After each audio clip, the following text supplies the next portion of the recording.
93 ನಾನು ಶಾಸಕ ಆಗಿದ್ದೆ, ಒಳ್ಳೆ ಕೆಲಸ ಮಾಡಿದ್ರು. ಒಂದ್ ಸೆಕೆಂಡ್ ಅಲ್ಲ ನಮ್ಗೆ ವಿರೋಧ, ನಾನು ಓದು ಆಯ್ತು, ಪ್ರಕಟಣೆ ಇದೆ ಯಾವ್ದು? ಅದು ಕ್ವಶನ್ ಅವರ್ದು ಮತ್ತೆ ಇದರದ್ದು ಆಯ್ತಲ್ಲ ಕ್ವಶನ್ ಅಲ್ಲ, ಅದು ಪ್ರೆಸೆಂಟ್ ಮಾಡಬೇಕು ಕ್ವಶನ್.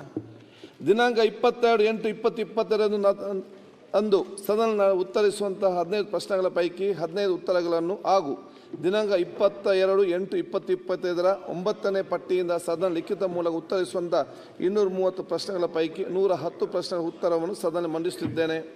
ಎರಡನೇದು, ದಿನಾಂಕ 22/8/2025 ಗಮನ ಸೆಳೆಯುವ ಸೂಚನೆಗಳನ್ನು ಉತ್ತರಗಳನ್ನು ಸದನ ಮಂಡಿಸುತ್ತೇನೆ. ಸನ್ಮಾನ್ಯ ಅಧ್ಯಕ್ಷರೇ, ನಾವು CM ಅವ್ರನ್ನ ಅನುದಾನ ಕೊಡಿ ಅಂತ ಕೇಳಿದ್ರಿ, ಅವ್ರೇನು ಬಾಯ ಬಿಡ್ಲಿಲ್ಲ. ಅಟ್ಲೀಸ್ಟ್ 100 ಕೋಟಿ ಅನುದಾನ ಕೊಡ್ಬೇಕು. ಇಲ್ಲ ಅಭಿವೃದ್ಧಿ ದಯವಿಟ್ಟು ಇಲ್ಲೇ ಅನೌನ್ಸ್ ಮಾಡಬೇಕು, ಈಗಲೇ ಅನೌನ್ಸ್ ಮಾಡಬೇಕು. ಇಲ್ಲ ದಯವಿಟ್ಟು ನಾವು ಅನುದಾನ ನೀವು ಅನುದಾನ ಕೊಡ್ಬೇಕು. ಇವಾಗ ಅನುದಾನ ದಯವಿಟ್ಟು ಇಲ್ಲ ನಾವು ಅನುದಾನ ಕೊಡ್ಬೇಕು. ಅನುದಾನ ದಯವಿಟ್ಟು ಅನೌನ್ಸ್ ಮಾಡಿ. ಹೋದ್ರೆ ಯಾವತ್ತು ಹೇಳ್ತಾರೋ ಗೊತ್ತಿಲ್ಲ.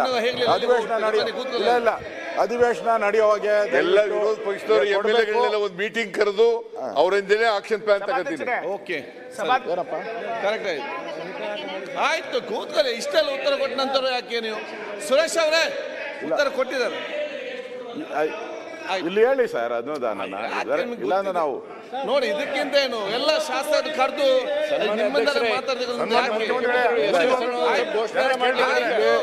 ಅವ್ರಿಗೆ ಬೇರೆ ನಮಗ್ ಬೇರೆ ಹೇಳ್ತಾ ಇದ್ದಾರೆ. ಈಗ ನೋಡಿ ಸರ್, ಪ್ರತಿಪಕ್ಷ ನಾಯಕರೇ, ಸದಸ್ಯರಲ್ಲಿ ಕೇಳಿ, ಬರ್ರಿ ಆತ್ಮರ ಇದೆಲ್ಲ ಸಾಕು. ಹೋಗಪ್ಪ. ಓಕೆ, ಈಗ ಈಗ ನಿಮ್ಮ ಸಿಕ್ಕುವಂತ ಅನುದಾನ ಕೂಡ ಸಿಕ್ಲಿಕ್ಕಿಲ್ಲ ಅಷ್ಟೇ ಹೇಳ್ದು ಕೇಳಿ. ಈಗ ಮಾನ್ಯ ಮುಖ್ಯಮಂತ್ರಿ ಉತ್ತರ ಕೊಟ್ಟಿದ್ದಾರೆ.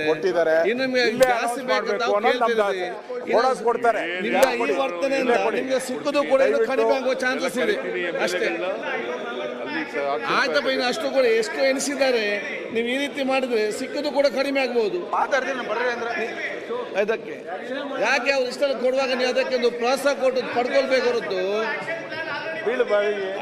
ಅವ್ರದ್ದು ನೋಡಿ. ಮುಖ್ಯಮಂತ್ರಿ ಎಲ್ಲರೂ ಕಾಂಗ್ರೆಸ್ ಶಾಸಕರು ಅನುದಾನ